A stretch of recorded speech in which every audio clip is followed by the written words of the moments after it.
வக்கீல் வாய்ஸ் நேயர்களுக்கு வணக்கம். எலக்ட்ரல் பாண்ட் கடந்த பிப்ரவரி மாதம் உச்சநீதிமன்றம் என்ன பண்ணுறாங்கன்னா, ஒரு வழக்கில், அதாவது ரிட் பெட்டிஷன் சிவில் 880 ஆஃப் 2019 அப்படின்ற ஒரு வழக்கில் ஒரு தீர்ப்பு கொடுக்குறாங்க. அந்த தீர்ப்பு வந்து ஒட்டுமொத்த இந்தியாவில் இருக்க எல்லாருக்குமே ஒரு பெரிய ஆச்சரியத்தை ஏற்படுச்சு. என்ன கேட்டால், பல பேருக்கு வந்து எலக்ட்ரல் பாண்ட் அப்படின்ற ஒரு விஷயம் தெரியாமல் இருந்துச்சு.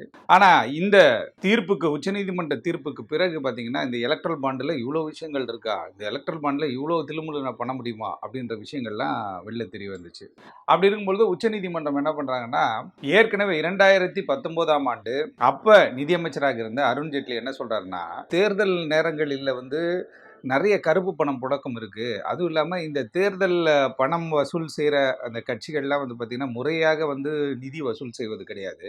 அதுக்காக நம்ம ஒரு புது திட்டத்தை வச்சுருக்கோம் அப்படின்ற மாதிரி சொல்கிறாங்க. அந்த புது திட்டம் தான் என்னென்னு பார்த்தீங்கன்னா, எலக்ட்ரல் பாண்ட் சிஸ்டம் அப்படின்ற மாதிரி ஒரு சிஸ்டம் கொண்டு வராங்க. அந்த எலக்ட்ரல் பாண்ட் ஸ்கீமை கொண்டு வர்றதுக்கு என்னென்ன விஷயங்கள்லாம் நடந்தது அப்படின்னு பார்த்தா, ஆர்பிஐ ஆக்ட் அமெண்ட் பண்ணப்பட்டுச்சு, இன்கம் டேக்ஸ் அமெண்ட் பண்ணப்பட்டுச்சு, பீப்புள் ரெப்ரசன்டேஷன் ஆக்ட் அமெண்ட் பண்ணப்பட்டுச்சு, இப்படி வந்து அதாவது ஃபேக்ட்ரிஸ் ஆக்ட் அமெண்ட் பண்ணப்பட்டுச்சு. இது மாதிரி பல்வேறு சட்டங்களை வந்து அமெண்ட் பண்ணி இந்த எலக்ட்ரல் பாண்ட் அப்படின்ற ஒரு விஷயத்தை கொண்டு வந்தாங்க. அது ஆல்ரெடி நமக்கு தெரியும். 1 லட்சம், 5 லட்சம், 10 லட்சம், 50 லட்சம், 1 கோடி அப்படின்னு சொல்லிட்டு இந்த பாண்டுகள் வந்து ஸ்டேட் பேங்க் ஆஃப் இந்தியா என்று சொல்லக்கூடிய பொதுத்துறை நிறுவனமான அந்த ஸ்டேட் பேங்க் ஆஃப் இந்தியாவில் இந்தியா முழுவதும் 29 கிளைகளில் விற்பனை செய்யப்பட்டுச்சு. அதாவது குவார்ட்டர்லி ஒன்ஸ் அப்படின்ற மாதிரி அவங்க வந்துட்டு என்ன பண்ணியிருக்காங்கன்னா, இதை விற்பனை செஞ்சுருக்காங்க. குவார்ட்டர்லி ஒன்ஸ் அப்படின்னா 3 மாதத்துக்கு ஒரு முறை அப்படின்ற மாதிரி போயிருக்கு. அப்படி இருக்கும் பொழுது இந்த பாண்டை வந்து எத்தனை பாண்ட் வந்து நீங்கள் வச்சுருந்தீங்க, எத்தனை பாண்டு வந்து உங்ககிட்ட வாங்கினாங்க, யார் யார் வாங்கினாங்கன்ற அந்த தரவுகள், அந்த டீட்டெயில்ஸை வந்துட்டு உச்சநீதிமன்றம் கேட்டிருந்தாங்க. அப்போ என்ன பண்ணாங்கன்னா, இந்த மார்ச் 6ஆம் தேதிக்குள்ளே கொடுக்கணும் அப்படின்ற மாதிரி சொல்லியிருந்தாங்க. பட் அது வந்து தேர்தல் ஆணையத்தினுடைய வெப்சைட்லேயும் நீங்கள் வந்துட்டு பதிவேற்றம் செய்யணும் அப்படின்றது தான் உத்தரவு. ஆனால் அந்த டைம் கரெக்டாக அந்த லாஸ்ட் மினிட்ல வந்துட்டு ஸ்டேட் பேங்க் ஆஃப் இந்தியா வந்து என்ன சொல்கிறாங்க அப்படின்னா, எங்களால் அதை கொடுக்க முடியாது, எங்களுக்கு ஒரு 4 மாதம் டைம் வேணும். ஏன்னா அதில் வந்து 22,217 பேருடைய டீட்டெயில்ஸ் இருக்குது அப்படின்ற மாதிரி சொல்கிறாங்க. அப்போ அது வந்து அவங்க கொடுக்கல அப்படின்னோடனே என்ன பண்ணுறாங்கன்னா, இந்த வழக்கினுடைய வழக்கறிஞராக இருக்கக்கூடிய பிரசாந்த் பூஷன் வந்து ஒரு கண்டெம்ட் பெட்டிஷன் போட்டார். உச்சநீதிமன்றம் வந்து ஒரு தீர்ப்பை கொடுக்குறீங்க, அந்த தீர்ப்பை இவங்க கம்ப்ளைண்ட் பண்ண மாட்டாங்க, அப்படி இருக்கும் பொழுது இது வந்து கோர்ட் அவமதிப்பு அப்படின்ற மாதிரி ஒரு வழக்கு தாக்கல் பண்ணுறாரு. அந்த வழக்கை எடுத்த நீதிமன்றம் என்ன பண்ணாங்கன்னா, சரமரியான கேள்வி கேட்குறாங்க. கேள்வி கேட்டு என்ன பண்ணாங்கன்னா, இமீடியட்டாக நீங்கள் வந்து அதை நீங்கள் வந்து எலெக்ஷன் கமிஷனுடைய வெப்சைட்டில் வந்து போடணும் அப்படின்றாங்க. உடனே என்ன பண்ணுறாங்க, அதாவது 4 மாதம் டைம் கேட்டவங்க இமீடியட்டாக 1 நாள் 2 நாள்லேயே என்ன பண்ணுறாங்க, வெப்சைட்டில் வந்துட்டு ஒரு கணக்கு வழக்கு கொடுக்குறாங்க. கணக்கு வழக்கு கொடுக்கின்ற பொழுது அதில் பார்த்தீங்கன்னா, நம்ம அந்த சீரியல் நம்பர் சீரியல் வைஸாக இல்லாமல் அது வந்து சும்மா அப்படியே மாணவரியாக என்ன பண்ணிட்டாங்க, இவ்வளோ பேர் இருக்காங்க அப்படின்ற மாதிரி ஒரு கணக்கு வழக்கு எடுத்து என்ன பண்ணுறாங்க, கொடுத்துட்டாங்க. கொடுத்த உடனே அதை பார்த்த உச்சநீதிமன்றம் பயங்கர ஆச்சரியப்பட்டாங்க. என்னடா இது இப்படி ஒரு விஷயத்த பண்ணியிருக்காங்க, அப்படி இருந்த பொழுதும் இதை வந்து சீரியல் வைஸாகவே இல்லையே அப்படின்னு சொல்லிட்டு என்ன பண்ணுறாங்க, திருப்பி சீரியல் வைஸாக கொடுங்கய்யா, என்னையா பண்ணுறீங்க, நீங்கள் பண்ணுறதே குழப்பமாக இருக்கியா, இது தவறியா அப்படின்னு சொல்லிட்டு பயங்கர கடிந்து கொண்டாங்க எஸ்பிஐ உடனே என்ன பண்ணாங்க, அதையும் நாங்கள் கொடுத்துறோங்க ஐயா அப்படின்ற மாதிரி சொல்லியிருக்காங்க. ஆனால் இந்த 22,217 வாங்கப்பட்ட பத்திரத்தில் இப்போ கொடுக்கப்பட்டிருக்கப்பட்ட பத்திரம் பார்த்தீங்கன்னா, தரவுகள் பார்த்தா 22,030 பேருடைய தகவல்கள் இருக்குது. அதுவும் முன்னுக்கு பின்னும் முன்னாடி பின்னாடி அப்படி மாறி வருது. அதே போல் பேலன்ஸ் இருக்கக்கூடிய 187 பத்திரங்களுடைய நிலை என்ன, ஏன்னா அது ஒருத்தவங்க வாங்கிட்டாங்க, அதை யார் பணமாக்குறது, இல்லை இண்டிவிஜுவல் கிட்ட போயிடுச்சு அப்படின்றதுவான ஒரு குழப்பமான ஒரு சூழல் ஏற்பட்டிருக்கு. ஏன்னு கேட்டால், இதில் வந்து பெரும் முதலாளிகளாக இருக்கக்கூடிய அம்பானி அதானிலாம் இந்த சீன்லேயே இல்லை அப்படின்னும் போது பலருக்கு அது ஒரு சந்தேகத்தை ஏற்படுத்துகிறது. அவங்களாம் கொடுக்கலையோ அப்படின்ற மாதிரி ஆயிடுச்சு. அது ஒரு பக்கம் போயிட்டு இருக்கும்போது 14 கம்பெனிகள் வந்து 400 கோடி ரூபாய் நிதி கொடுத்திருக்கிறது. 14 கம்பெனிகள் 400 கோடி ரூபாய் கொடுத்துருக்கு. மெகா இன்ஜினியரிங் அப்படின்னு சொல்லக்கூடிய ஒரு கம்பெனி வந்து பார்த்தீங்கன்னா, பல்வேறு ப்ராஜெக்ட்ஸை வந்து எடுத்து பண்ணியிருக்காங்க. அவங்க வந்து பல 100 கோடி ரூபாய் கொடுத்துருக்குறாங்க அப்படின்ற ஒரு குற்றச்சாட்டு எழுந்திருக்கு. அதே போல் கோவிஷீல்டு அப்படின்னு சொல்லிட்டு கொரோனா டைம் பீரியடில் பார்த்தீங்கன்னா, கோவிஷீல்டு தான் அருமையான ஊசி அப்படின்னு சொல்லிட்டு இங்கேருந்து கேகே நகர் வரையெல்லாம் கூப்பிட்டு போனாங்க. எங்கேயும் மருந்து கிடைக்கலன்னு சொல்லிட்டு கேகே நகரில் போய் கியூவெல்லாம் நின்று அந்த ஊசி போடக்கூடிய ஒரு சூழல் ஏற்பட்டுச்சு இல்லையா, கோவிஷீல்டு. அந்த அந்த இன்ஜெக்ஷன் ரெடி பண்ண அந்த நிறுவனம் இருக்குல்ல, செரம் அப்படின்னு சொல்லக்கூடிய அந்த நிறுவனம், அந்த செரம் நிறுவனம் பார்த்தீங்கன்னா 502 கோடி ரூபாய் வந்து தேர்தல் பத்திரங்களை வாங்கியிருக்கிறது. அதே போல பல்வேறு நிறுவனங்கள், சுனில் மிட்டல் அப்படின்னு சொல்லக்கூடியவர் என்ன பண்ணார், 246 கோடி ரூபாய்க்கு வாங்கியிருக்காரு. லக்ஷ்மி மிட்டல் இருக்கார் இல்லையா, அவர் 35 கோடி ரூபாய். அதே போல் நான் முன்னதாக சொன்னது போல் மெகா இன்ஜினியரிங் அவங்க வந்து 966 crores வந்து பத்திரங்கள் வாங்கியிருக்காங்க. அதே போல் வேதாந்தா குரூப் அப்படி இருக்காங்களே, அவங்க வந்து 398 கோடி ரூபாய்க்கு பத்திரங்கள் வாங்கியிருக்காங்க. இவங்க எதுக்கு வந்து அதே போல் நம்ம வந்து ஃபியூச்சர் கேமிங் அப்படின்னு சொல்லக்கூடிய அந்த நிறுவனம் இருக்கு இல்லையா, அவர் யாருன்னு கேட்டிங்கன்னா நம்மளுடைய லாட்டரி தந்தை மார்ட்டின் அவர்கள். அவர் வந்து இந்தியா முழுவதும் தொழில் பண்ணக்கூடிய ஆள். அவர் வந்து 1300 கோடி ரூபாய்க்கு பத்திரங்கள் வாங்கியிருக்காரு. குறிப்பாக இதில் 1000 கோடி ரூபாய் பாஜகவிற்கு போயிருக்கு அப்படின்ற மாதிரி சொல்கிறாங்க. ஏன் வந்து இப்போ லாட்டரி அதிபர் மார்ட்டின் அவர்கள் வந்து 1000 கோடி ரூபாய் ஏன் வந்து பாஜகவுக்கு பத்திரம் வாங்கணும்? ஏன்னா தொடர்ச்சியாக 2019 பல ரைடு. இப்போ கூட பார்த்தீங்கன்னா அவருடைய மருமகன் தான் ஆதவ் அர்ஜுன், விசிகாவுடைய துணை பொதுச் செயலாளர். அவருடைய வீட்டில் கூட ஒரு 10 நாளைக்கு முன்னாடியே ஒரு வாரத்துக்கு முன்னாடியே ரைடு போச்சு. இப்படி தொடர்ச்சியாக ரைடு நடந்து கொண்டு இருக்கிறது. அவருக்கான அங்கொன்றும் இங்கொன்றுமாக அங்கே ஒரு ஆதரவும் அவருக்கு இருக்குது.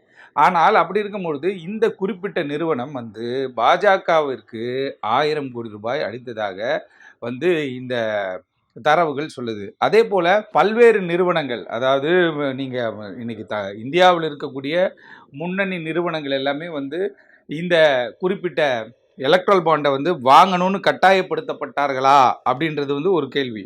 அதே போல் தேர்தல் ஆணையம் வந்து சொல்லக்கூடிய இந்த ஏடிஆர் என்று சொல்லக்கூடிய அசோசியேஷன் ஃபார் டெமோக்ராட்டிக் ரிஃபார்ம்ஸ் என்று சொல்லக்கூடிய அந்த அமைப்பு என்ன பண்ணாங்கன்னா 16,518 கோடி ரூபாய்க்கு வந்துட்டு 2018 2024 வரையும் எலக்ட்ரல் பாண்டு சேலாக இருக்குது அப்படின்ற மாதிரி சொல்கிறாங்க. ஆனால் நீதிமன்றம் என்ன சொன்னாங்க, 2019 2024 வரையும் தான் கேட்டாங்கன்னா அப்போ ஒரு இடைக்கால தடை ஒன்று இருந்துச்சு. அதை பேஸ் பண்ணி அவங்க கேட்டிருந்தாங்க. மேலும் இதில் இன்னொரு விஷயம் கேட்டிங்கன்னா பிஜேபிக்கு இந்த எலக்ட்ரல் பாண்டு மூலியமாக 6,556 கோடி ரூபாய் கிடைத்திருக்கிறது. அதாவது 54.77% வந்து இந்த எலக்ட்ரல் பாண்டு மூலிமா பணம் பெற்றது யாருன்னு கேட்டால் நம்மளுடைய, அதாவது கரைபடையாத கைக்கு சொந்தக்காரர்கள் என்று சொல்லக்கூடிய பாரதிய ஜனதா கட்சிக்கு போயிருக்கிறது. இதில் வந்து பார்த்திங்கன்னா நாங்கள் ஊழலே எங்களுக்கு பிடிக்காதியா, நாங்கள் வந்து பண்ணால் நல்லது தான் பண்ணுவோம், கெட்டதுன்னு எங்களுக்கு தெரியவே தெரியாது அப்படின்னு சொன்னாங்க. அப்படி இருக்கும் பொழுது அவர்கள் வாங்கிய பணம் யாருனே தெரில, எதுக்கு அவங்ககிட்ட பணம் வாங்கணும்? இந்த எலக்ட்ரல் பாண்டில் வந்து 6,566 கோடி ரூபாய் கலெக்ஷன் ஆயிடுச்சு. ஒன்று. ரெண்டாவது என்ன பார்த்தீங்கன்னா, அடுத்ததாக காங்கிரஸ் கட்சிக்கு வந்து 1,123 கோடி ரூபாய், அதாவது 9.37% வந்து அவங்களுக்கு போயிருக்கு. திரிணாமுல் காங்கிரஸ் கட்சிக்கு வந்து 1.92, அதாவது 1,092 கோடி ரூபாய் போயிருக்கு. 9.11%, அதாவது வந்து டோட்டல் அமௌண்ட்டில். இப்படி பல்வேறு கட்டங்களாக இந்த பணம் வந்து இந்த நிறுவனங்கள் வந்து என்ன பண்ணுறாங்க கேட்டிங்கன்னா, பணத்தை வந்து எடுத்து இவங்க வந்து செலவு பண்ணியிருக்கிறாங்க, கட்சிக்காக செலவு பண்ணிக்கிறாங்க, இவங்க கணக்கு வழக்கே இல்லாமல் போயிடுச்சு அப்படின்ற மாதிரி சொல்கிறாங்க. அதே போல் டிவிஎஸ் மோட்டார்ஸ் நிறுவனம் 10 கோடி ரூபாய் இப்போ வந்து பண்ணியிருக்காங்க. அல்ட்ராடெக் நிறுவனம் வந்து ரூபாய் 15 கோடி ரூபாய், மாருதி சுசுகி இந்தியா 20 கோடி ரூபாய், பஜாஜ் ஃபினான்ஸ் அப்படின்னு சொல்லிட்டு ஃபினான்ஸ் பணம் கட்டலன்னு சொல்லிட்டு அந்த பாட்டி மலா கத்திக்கிட்டு இருந்துச்சு பாருங்க, அந்த பஜாஜ் ஃபினான்ஸ் தான் இந்த பஜாஜ் ஃபினான்ஸ் 20 கோடி ரூபாய் கொடுத்துருக்காங்க. அதே போல் மேன்கைண்ட் ஃபார்மா அப்படின்றவங்க வந்து 24 கோடி ரூபாய் கொடுத்துருக்காங்க. சன் ஃபார்மா 25 கோடி ரூபாய் கொடுத்துருக்காங்க. பஜாஜ் ஆட்டோ 25 கோடி ரூபாய்க்கு வந்து என்ன பண்ணுறாங்க கேட்டால் பாண்டை வாங்குறாங்க. அது ஜிண்டால் ஸ்டெயின்லெஸ் 30 கோடி ரூபாய்க்கு வாங்கியிருக்காங்க. கிராசிம் இண்டஸ்ட்ரீஸ் 33 கோடி ரூபாய்க்கு வாங்கியிருக்காங்க. லக்ஷ்மி நிவாஸ் மிட்டால் ஏற்கனவே நம்ம சொன்னோம் இல்லையா, 35 கோடி ரூபாய். சிப்லான்றது வந்து அந்த ஃபார்மா இண்டஸ்ட்ரியில் இருக்காங்க. சிப்லா வந்து 39.2 கோடி ரூபாய் கொடுத்துருக்காங்க. ஸ்ரீடி சாய் எலக்ட்ரிக்கல்ஸ் என்ன பண்ணுறாங்கன்னா 40 கோடி ரூபாய்க்கு பாண்டு வாங்கியிருக்காங்க. நவயுகா இன்ஜினியரிங் இவன் என்னென்ன கான்ட்ராக்ட் எடுத்தானே தெரில, இவன் ஒரு 55 கோடி ரூபாய்க்கு வாங்கியிருக்கான். பிரமல் என்டர்பிரைசஸ் குரூப் 60 crores 60 கோடி ரூபாய்க்கு வாங்கியிருக்காங்க. டாக்டர் ரெட்டி வீட்டில் ரெய்டு போச்சு தெரியும் எல்லாருக்கும். அந்த டாக்டர் ரெட்டி வந்து 80 கோடி ரூபாய்க்கு பாண்டு வாங்கியிருக்காரு. ருங்டா சன்ஸ் 100 கோடி ரூபாய்க்கு பாண்டு வாங்கியிருக்காரு. யார் இந்த ருங்டா சன்ஸ் வாங்கியிருக்காரு? பிர்லா கார்பன் இந்தியா 105 கோடி ரூபாய்க்கு பாண்டு வாங்கியிருக்காங்க. Jindal steel and power limited 123 கோடி ரூபாய்க்கு எலக்ட்ரல் பாண்டு வாங்கியிருக்கிறாங்க. உட்கால் அலுமினியா இன்டர்நேஷ்னல் வந்து 145.3 கோடி ரூபாய்க்கு பாண்டு வாங்கியிருக்காங்க. டிஎல்எஃப் நம்ம பொருள் டிஎல்எஃப் இருக்கு இல்லையா, அதே டீம் தான். அங்கே சம்பளம் கொடுக்குறாங்களா என்னன்னு தெரியல. ஆனால் 170 கோடி ரூபாய்க்கு பாண்டு வாங்கியிருக்காப்புல. மதன்லால் லிமிடெட், அந்த மதன்லால் யாருன்னு தெரியல, அவர் 185 கோடி ரூபாய்க்கு வாங்கியிருக்காரு. Keventer food park infra limited 194 கோடி ரூபாய் வந்து எலக்ட்ரல் பாண்ட் வாங்கியிருக்காரு. Western UP power transmission ₹220 crores.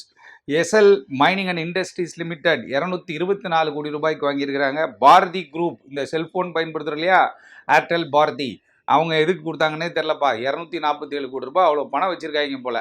மக்களுக்கு கொடுங்க, ஏன்னா எவனும் கொடுக்க வர்றது கிடையாது. வெள்ளம் வந்துச்சு, எல்லாம் வந்துச்சு. இந்த நாட்டு மக்களுடைய நிலை எல்லாருக்குமே தெரியும்.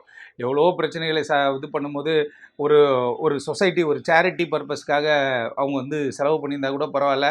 பட் ஆனால் இந்த எலக்ட்ரல் பாண்ட் வாங்க போகிறோன்னு வாங்கியிருக்காங்க. இந்த பாரதி குரூப் 247 கோடி ரூபாய் கொடுத்துருக்காங்க. வேதாந்தா 400 கோடி ரூபாய், ஏற்கனவே சொன்னது போல். மெகா இன்ஜினியரிங் வந்து 966 crores. ஹால்டியா எனர்ஜி வந்து 377 கோடி ரூபாய்க்கு வந்து பாண்டை வாங்கியிருக்கிறாங்க.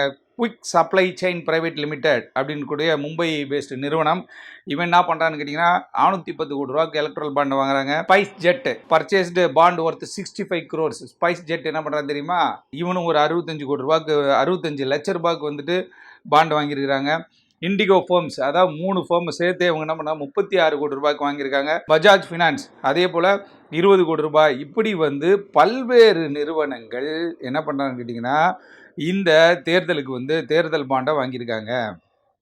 அதே போல் வருண் குப்தா வாங்கியிருக்காரு, கோயங்கா அவர் வாங்கியிருக்காரு, ஜெய்னேந்திர ஷா வாங்கியிருக்காரு, மோனிகா அப்படின்றவங்க வாங்கியிருக்காங்க, கிரண் மசுந்தர் ஷா அவங்க வாங்கியிருக்காங்க. இப்படி பல்வேறு அமைப்பினர் வந்து என்ன பண்ணுறாங்கன்னு கேட்டிங்கன்னா தேர்தலுக்காக தேர்தல் பாண்டு, இந்த பாண்டு என்னன்னு கேட்டால் சேரிட்டிக்காக போகுது. இது தேர்தல் நேரத்தில் இல்லீகலாக செலவு பண்ணுறதுக்கு தான் இந்த பணங்கள் வந்து பயன்படுத்தப்படும் அப்படின்றது வந்து பெருவாரியான எதிர்கட்சிகள் சொல்லக்கூடிய ஒரு விஷயம், நடுநிலையாளர்கள் சொல்லக்கூடிய ஒரு விஷயம். அதே போல் 213 டோனார்ஸ் இருக்காங்கங்க. இந்த பாண்டெல்லாம் வாங்கினது பார்த்திங்கன்னா 213 டோனார்ஸ் இருக்காங்க. இந்த டோனார்ஸ் எல்லாம் என்ன பண்ணுறாங்கன்னு கேட்டிங்கன்னா நாடு செழிப்படைய வேண்டும், நாடு வளம் பெற வேண்டும் அப்படின்றதுக்காக இந்த இதை எடுத்துகிட்டு போய் கொடுத்துருப்பாங்க. அப்போ இவங்களுக்கெல்லாம் என்ன பின்னாடி என்ன நடந்திருக்கு, பிஹைண்ட் த ஸ்க்ரீன் என்ன ஆச்சு, எதற்காக இவங்க இத்தனை கோடிகளை எடுத்துகிட்டு போய் செஞ்சாங்க. நம்ம ஐயா வந்து மார்ட்டின் அவர்கள் வந்து பல்வேறு வழக்குகள் அவர் மீது இடி வழக்குகள் தொடர்ச்சியாக இருந்தாலும் கூட 1300 கோடி ரூபாய்க்கான பணத்தை வந்து அவர் வந்து இந்த எலக்ட்ரல் பாண்டா ஏன் வாங்கணும், இந்த பின்புலம் என்ன, இது யாராவது சொல்லி எப்பா நீ வந்து உன் பிரச்சனைலாம் நாங்கள் முடிச்சிடறோம், நீ பாண்டு வாங்கிட்டு இந்த நிறுவனங்கள் எல்லாம் மிரட்டினார்களா என்பதெல்லாம் வந்து அடுத்த கட்டம் சுப்ரீம் கோர்ட் என்ன சொல்ல போகிறாங்க, சுப்ரீம் கோர்ட் அடுத்த கட்டம் இந்த வழக்கை எப்படி அவங்க பார்க்க போகிறாங்க. ஏன்னா சீரியல் வைஸாக இல்லை, எனக்கு இம்ப்ராப்பராக இருக்குது, எனக்கு வந்து அது வந்து புரிகிற மாதிரியே கிடையாது, கொச்ச கச்சன்னு, அதாவது இதை தூக்கி ஃப்ரண்ட்டில் இருக்கிற தூக்கி பின்னாடி போடுறீங்க, பின்னாடி இருக்கிற தூக்கி முன்னாடி போடுற மாதிரி இருக்குது. அதனால் என்டையராக பர்ஃபெக்டாக பக்காவாக கொடுக்கணும் அப்படின்ற மாதிரி சொல்லியிருக்காங்க. அதே போல் இன்னும் ஒரு நாட்களில் வந்துட்டு எஸ்பிஐ வந்து அதை மீண்டும் கொடுத்து மீண்டும் வந்து நம்மளுடைய எலெக்ஷன் கமிஷன் ஆஃப் இந்தியா அதுக்குள்ளே வந்து தேர்தல் அறிவிச்சிட்டாங்க. இருந்தாலும் அந்த தேர்தல் அறிவித்ததாக இருந்தாலும் கூட அவங்க உடனே வந்து இதை என்ன பண்ண போகிறாங்கன்னு கேட்டிங்கன்னா பதிவேற்றம் செய்து தான் ஆக வேண்டும். ஏன்னா உச்சநீதிமன்ற தீர்ப்பு தான் இந்த நாட்டினுடைய உச்சபட்ச அதிகாரம் கொண்ட ஒரு தீர்ப்பாக கருதப்படுகிறது. உச்சநீதிமன்ற தீர்ப்பை யாருமே வந்து வயலேட் பண்ண முடியாது. உச்சநீதிமன்றம் பல்வேறு தீர்ப்புகளை பல்வேறு காலகட்டத்தில் சொல்லியிருக்காங்க. அப்படி இருக்கும்போது இந்த தேர்தல் பாண்டு விஷயம் ஏன் வந்து பெரிய லெவலில் பேசப்பட்டுச்சு, ஏன் வந்து இது வந்து மக்கள் மத்தியில் வந்து ஒரு பெரிய ஒரு சலசலப்பு ஏற்படுத்துச்சு அப்படின்னு கேட்டால், எவ்வளோ மக்கள் கஷ்டப்படுகின்ற பொழுது, எவ்வளோ மக்கள் வந்து வாழ்வாதாரத்தை இறந்து வந்து ஒரு பக்கம் வந்து விமான நிலையத்திற்கு இடம் எடுக்கப்படுகிறது, அந்த மக்கள் போராட்டம் பண்ணிக்கிட்டு இருக்காங்க. ஒரு பக்கம் வெள்ளம் வருது, ஒரு பக்கம் பஞ்சம், அதாவது தண்ணி இல்லைன்னு கஷ்டப்பட்டுட்டு இருக்காங்க பெங்களூர் பக்கம். இப்படி இருக்கும்போது சாமானிய மக்கள் கஷ்டப்பட்டுட்டு இருக்கும்போது இப்படி கணக்கு வழக்கு இல்லாமல் நிதியை எடுத்துகிட்டு போய் கொட்டுறது அப்படின்றது எந்த வகையில் நியாயம் அப்படின்னு உச்சநீதிமன்றம் கேட்டிருக்காங்க. பார்ப்போம். இப்போ இந்த பதிவுகளில் இப்போ புது லிஸ்ட்டு கொடுத்து அந்த லிஸ்ட்டை வந்து சீரியல் வைஸாக நான் கொடுக்குறேன் அப்படின்னு சொல்லியிருக்காங்க. அந்த லிஸ்ட்டு வரட்டும். லிஸ்ட்டு வந்த பிறகு தான் யார் யாரெல்லாம் இந்த தான தர்மம் செய்தவர்கள் யார் யார் என்பதை நம்ம மிக விரைவில் தெரிஞ்சுக்க போகிறோம். நன்றி, வணக்கம்.